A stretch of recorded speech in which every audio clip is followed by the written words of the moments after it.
नमस्कार, सत्यहिंदी.com में आपका स्वागत है। एक नजर अब तक की सुर्खियों पर।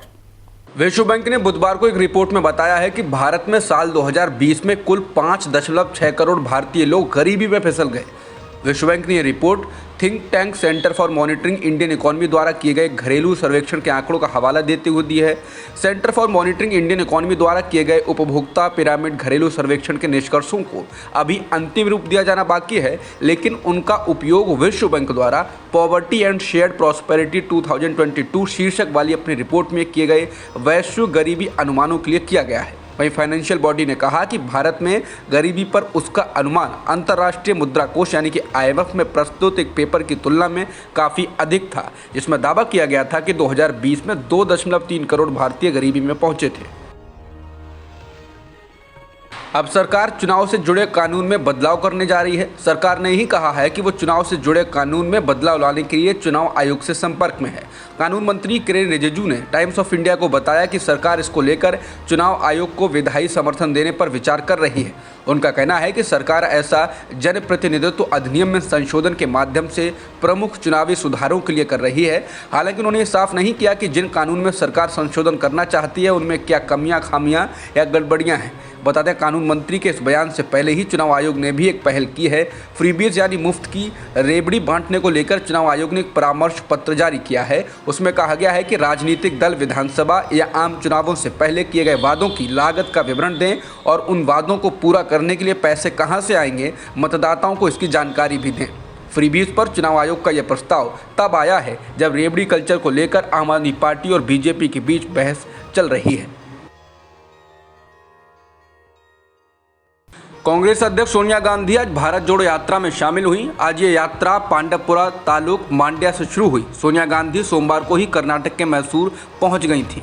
यात्रा के दौरान सोनिया गांधी कुछ दूर के लिए पैदल चलती हैं, लेकिन तभी राहुल गांधी उनके स्वास्थ्य को ध्यान में रखते हुए उनको हाथ पकड़कर रोकते हैं और कार में बैठ जाने के लिए कहते हैं। हालांकि सोनिया गांधी और अधिक चलने के लिए इच्छुक नजर आती हैं, लेकिन राहुल उनको कार में बैठने के लिए कहते हैं। इस घटनाक्रम का वीडियो सोशल मीडिया पर वायरल है। इसके अलावा राहुल के द्वारा सोनिया गांधी के जूते के फीते बांधने वाला फोटो भी काफ़ी चर्चा में है। बता दें, दशहरे के कारण 4-5 अक्टूबर को यात्रा नहीं हुई थी, लेकिन आज फिर से ये शुरू हुई है।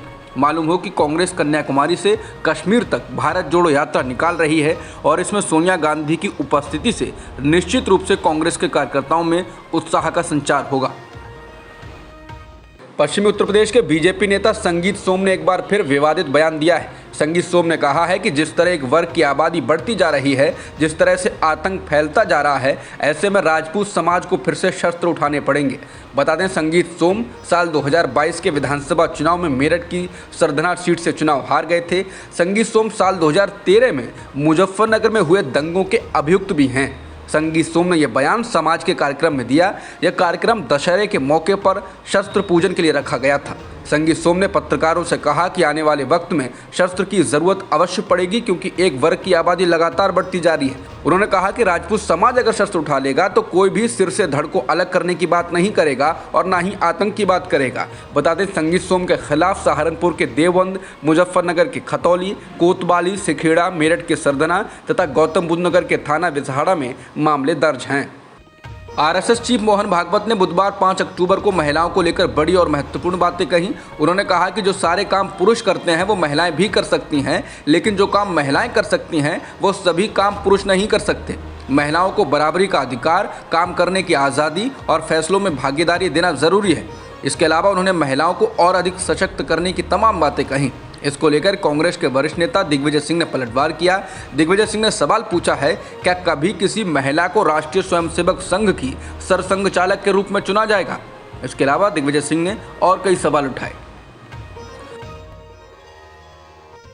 मोहन भागवत ने बीते दिन सामाजिक असमानता के मुद्दे पर कहा कि संविधान के कारण राजनीतिक तथा आर्थिक समता का पथ प्रशस्त हो गया, परंतु सामाजिक समता को लाए बिना वास्तविक व टिकाऊ परिवर्तन नहीं आएगा। ऐसी चेतावनी पूज्य डॉक्टर बाबा साहेब अम्बेडकर जी ने हम सबको दी थी। कांग्रेस नेता दिग्विजय सिंह ने इस पर पलटवार करते हुए कई सवाल पूछे। दिग्विजय सिंह ने कहा, क्या अगला सरसंघ चालक एक गैर चित्पावन ब्राह्मण हो सकता है? क्या एक ओबीसी, एससी और एसटी सरसंघ चालक के रूप में स्वीकार किए जाएंगे? क्या उन्हें आरएसएस में जगह मिलेगी? क्या उन्हें आरएसएस में सामान्य सदस्यता मिलेगी और क्या वो अल्पसंख्यकों को सदस्यता देने की शुरुआत करेंगे। कांग्रेस नेता उदित राज के राष्ट्रपति द्रौपदी मुर्मू को लेकर किए गए ट्वीट को लेकर विवाद हो गया है। उनके राष्ट्रपति को लेकर किए गए आपत्तिजनक ट्वीट के बाद बीजेपी ने इस पर आपत्ति जताई और निशाना भी साधा। दरअसल उदित राज ने एक के बाद एक कई ट्वीट किए हैं। उनके ट्वीट राष्ट्रपति के गुजरात दौरे के दौरान दिए गए उनके बयान को लेकर हैं, जिसमें राष्ट्रपति द्रौपदी मुर्मू ने कहा था कि गुजरात में देश का नमक बनाया जाता है। ये भी कहा जा सकता है कि सभी देशवासी गुजरात का नमक खाते हैं। इसी के बाद उदित राज ने यहाँ तक कह दिया कि उनके जैसा राष्ट्रपति किसी देश को नहीं मिले और एक राष्ट्रपति के पद पर विराजमान महिला के लिए उन्होंने चमचागिरी जैसे शब्द का भी इस्तेमाल कर दिया। आगे उन्होंने व्यक्तिगत हमला भी किया। इसके बाद एक अन्य ट्वीट में इसको लेकर उन्होंने सफाई दी और कहा कि द्रौपदी मुर्मू जी का राष्ट्रपति के तौर पर पूरा सम्मान है। वो दलित आदिवासी की प्रतिनिधि भी हैं और इन्हें अधिकार है अपने हिस्से का सवाल करना। इसे राष्ट्रपति पद से न जोड़ा जाए। उदित राज ने कहा कि हम दलित आदिवासी आलोचना करेंगे और इनके लिए लड़ेंगे भी। वहीं बीजेपी प्रवक्ता संबित पात्रा ने कहा है कि जिस प्रकार का शब्द उदित राज ने राष्ट्रपति जी के लिए प्रयोग किया है वो चिंताजनक है। यह कोई पहली बार कांग्रेस ने इस प्रकार के शब्दों का प्रयोग राष्ट्रपति जी के लिए नहीं किया है। इससे पहले अधीर रंजन चौधरी जी ने किया, वो भी हमने सुना है। इसके साथ ही राष्ट्रीय महिला आयोग ने उदित राज को नोटिस भेजकर इस मामले में माफ़ी मांगने को कहा। बुलेटिन बनाए जाने तक उदित राज ने कोई ट्वीट डिलीट नहीं किया है। समाचार एजेंसी पीटीआई ने रिपोर्टों के हवाले से कहा है कि अमेरिका में एक भारतीय मूल के परिवार के 4 सदस्य मृत पाए गए हैं। परिवार में 8 महीने की एक बच्ची भी शामिल है। अमेरिका में कैलिफोर्निया की मर्सेड काउंटी पुलिस ने बुधवार शाम प्रेस कॉन्फ्रेंस कर बताया कि उसे एक पंजाबी परिवार के 4 सदस्यों के शव मिले, जिनका कुछ दिन पहले अपहरण कर लिया गया था। पुलिस पिछले कुछ दिनों से इस परिवार की तलाश कर रही थी। इस परिवार में 27 वर्षीय जसलीन कौर, 36 वर्षीय जसदीप सिंह, 39 वर्षीय अमनदीप सिंह और 8 महीने की एक बच्ची शामिल। इस मामले में पुलिस ने कहा है कि उसके पास संदिग्ध से जुड़ी जानकारियां हैं, लेकिन वो उसे साझा नहीं कर सकते। समाचार एजेंसी एनआई के मुताबिक इस परिवार का ताल्लुक भारत के होशियारपुर शहर से था।